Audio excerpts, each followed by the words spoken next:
Victory over Superman was only the beginning of Aquaman's rise to power.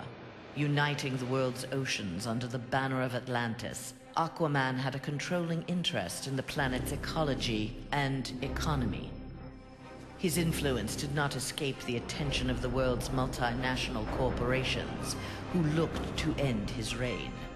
Villains lured by the promise of big money to assassinate the King of Atlantis pursued him relentlessly. But Aquaman's popularity served him well. The world's citizens rose up in anger against those who would quell Aquaman's influence. The threat abated, a groundswell of support began for a united Earth under Aquaman's command.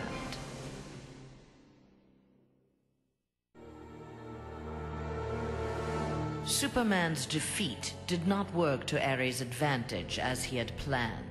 The heroes of the parallel dimension helped this world's Batman build a conflict-free utopia that left the war god famished. On the brink of death, Ares managed to imprison Brainiac 5. He forced Brainiac to create a time loop beginning with the other dimensional heroes' arrival and ending just before their victory. In this pocket of time, Ares flourished. Endless war was his to savor.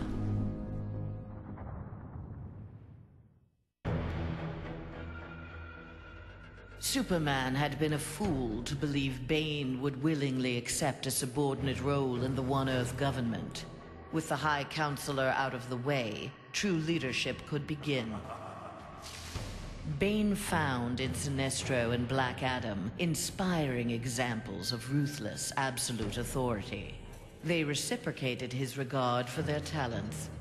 The three former villains regained control of the planet and formed a ruling triad that would be uninterrupted until the next phase of Bane's plan.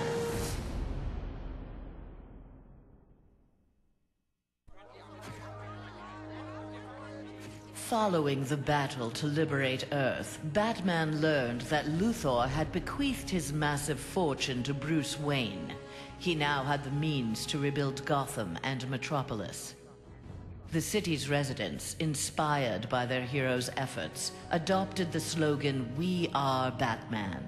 They contributed countless hours to their community's renovation and crime prevention. The Batman of old would have stubbornly assumed these tasks alone. The post-One Earth Batman, having been rewarded for his trust in others, enjoyed his city's renewal and his role as its benefactor.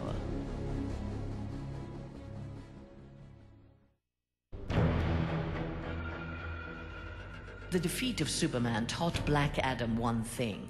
Most of Earth's denizens were too weak to adopt Kahndaq's visionary form of government. He returned to his homeland with a new plan. Combining their energies, Black Adam and his Empress Isis created a mystical barrier around Kahndaq. There they reigned in peace, their country an oasis in the wasteland of human civilization. A true oasis once Black Adam had destroyed all other life on Earth.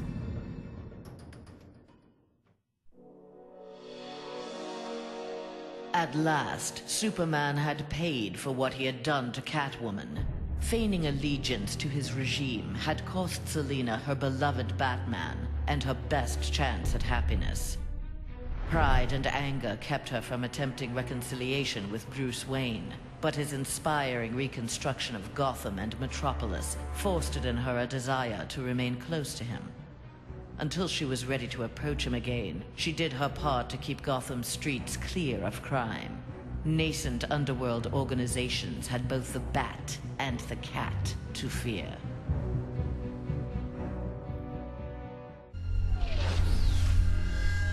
After Superman's defeat, Cyborg led the assault on the Fortress of Solitude to flush out remnants of the High Counselor's regime. The fortress was well defended, the battle intense. Cyborg was forced to use unfamiliar Kryptonian tools to make repairs to his damaged cybernetics. Enhanced with the alien technology, Cyborg found he could communicate with Superman's androids and order them to apprehend the opposition. With his army of super androids, Cyborg will bring justice to the world.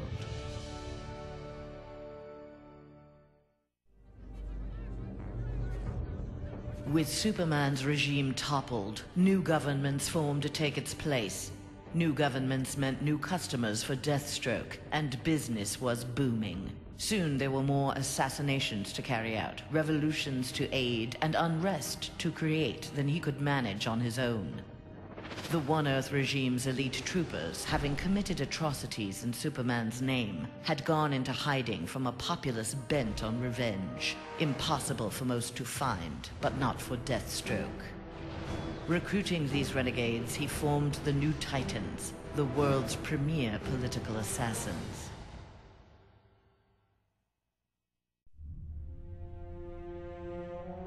Free of Superman's control, Doomsday eradicated the remaining metahumans. He then manipulated technology in the abandoned Fortress of Solitude to terraform the Earth. It soon resembled prehistoric Krypton. At last, it felt like home. After a few years of exterminating humanity at his leisure, however, Doomsday needed a challenge. Having assimilated Superman's ability to fly, he headed for a nearby space sector. He had heard rumors of an opponent worthy of his attention, a Caesarian mercenary with a taste for violence. Doomsday was eager to meet this Lobo in battle.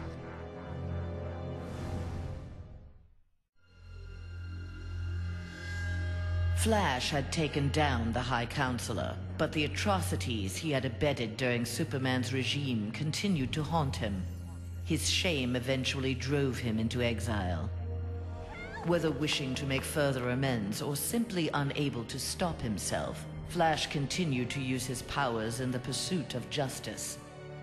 Rumors of a mysterious red streak of energy that would set upon and incapacitate criminals circulated throughout Central City. While only some deduced his true name, most felt gratitude and affection for the new hero they called the Ghost.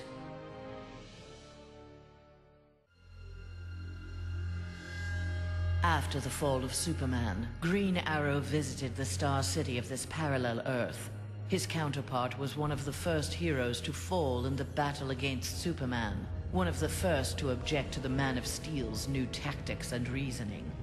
A memorial erected in Star City's Orchid Bay served as a reminder of the need to fight oppression regardless of the odds. There, Green Arrow found that one citizen wasn't content to memorialize Oliver Queen in stone. With Green Arrow's training, a new Archer, dressed in crimson, took up the fallen hero's mantle. Let Star City's criminals beware. The night belongs to Red Arrow.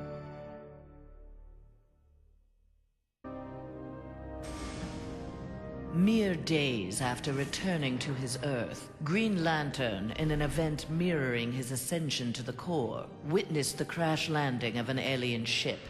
Investigating the wreckage, he encountered the pilot, who claimed to be Abin Sur. But this Abin Sur wore no power ring, and referred to him in halting breaths as the Almighty One. Green Lantern tried to convince the alien of their past, that Abin Sur had named Hal Jordan his successor as the Green Lantern of Sector 2814. But the alien died from his wounds before Lantern could learn more of him. Lantern left immediately for Oa.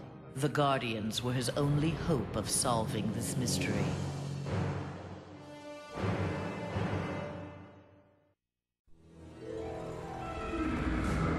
The defeat of Superman filled Harley with confidence. She knew what she was capable of and knew what she wanted. She traveled to the Visitor's Earth and freed the Joker from prison. Returning to her world, they married in a ceremony that set Gotham ablaze. At the reception, the cake-cutting ceremony took a gruesome turn. As her new husband playfully mashed her face into the cake, years of abuse took its toll. Something in Harley snapped. She used the ceremonial knife to slash Joker's throat. Still wearing her wedding gown, Harley now resides permanently in Arkham Asylum.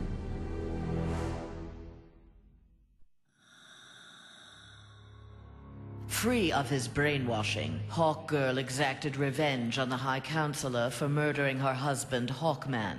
She was nevertheless sent to prison for her role in the regime. One night, she awoke hovering above her cot, glowing with eldritch light. An instant later, she stood at the bottom of a shallow crater.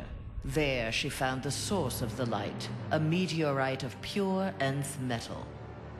As she touched it, the meteorite sprung to life, encasing her in nth metal. The new armor made Hawkgirl invincible. Her first act, vengeance against those who had helped Superman capture Hawkman.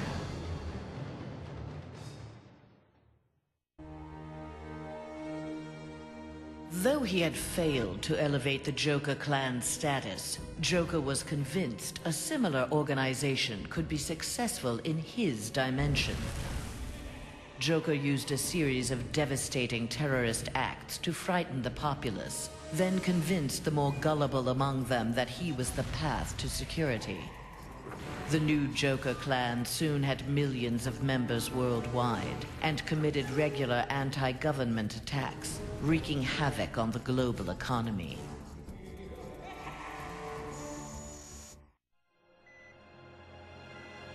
Killer Frost reveled in her victory, but her overconfidence betrayed her.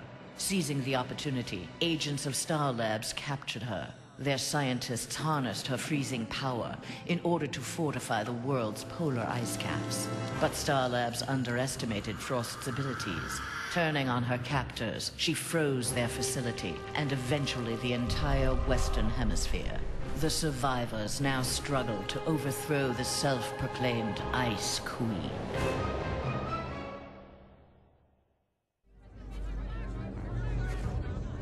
A win against this world's Superman was greatly satisfying, but its aftermath would be sweeter still. Luthor had traveled to this dimension to convince its residents that he was their Luthor, who had miraculously survived the High Counselor's globally televised attack on him. Beloved before, the triumphant Luthor was now worshipped. He was elected President of the United States, but soon looked to further consolidate his power.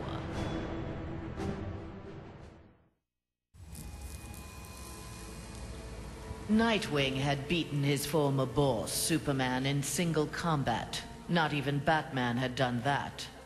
His thirst for conflict grew. He began challenging anyone who crossed his path. Nightwing's belligerence eventually drew the attention of Sinestro. His corps was always in need of new recruits, and the young humans seemed able to inspire great fear. Sinestro had his suspicions confirmed when a yellow power ring found its way onto Nightwing's finger.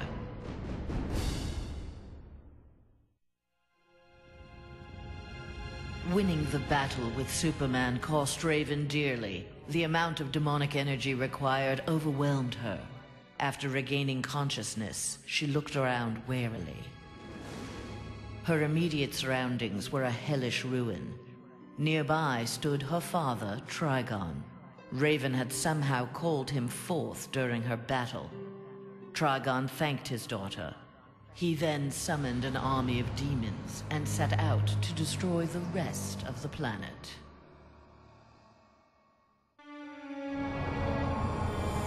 Following the events in the parallel dimension, Shazam's fellow heroes returned home. But an alien virus contracted during the transfer created in them acute mental instability. They turned on their fellow crime fighters in a deranged fury. Alone and desperate, Shazam shared the power of the Word with his adopted brothers and sisters. Their purity of heart gave them courage. The army of Shazam incapacitated the former heroes. Eventually, they took the place of the Justice League as primary defenders of Earth.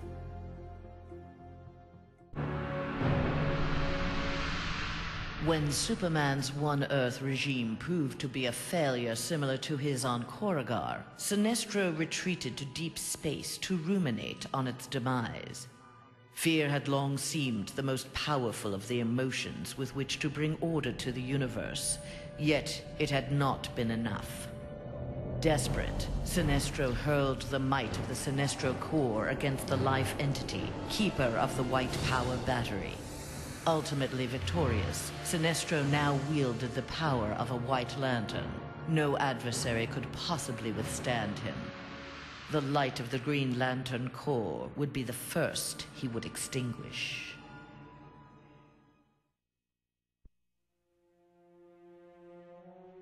The battle over, Grundy eluded capture and returned to his swamp to heal his wounds. During regeneration, Grundy found he could channel the elemental force of the Red. All animal life would bend to his rule. His increased power also allowed him to resurrect the long-lost Grey Force. Now, instead of ruling Earth's creatures, he could simply destroy them. After defeating the world's heroes, Grundy turned Earth into his version of paradise. He now rules over a gray and lifeless planet.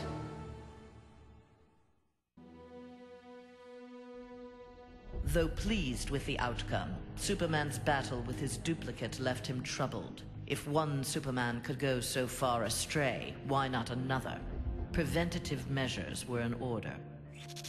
After much discussion with his fellow Justice Leaguers, Superman ingested a remote-release kryptonite capsule.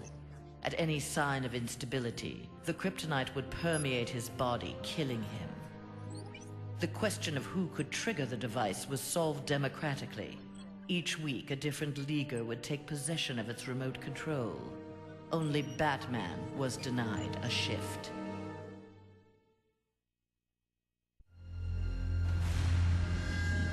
Wonder Woman returned home to find her dimension in ruins. Aware of Superman's despotic rule of the parallel dimension, the gods of Olympus vowed to preemptively eliminate the metahuman scourge from their world.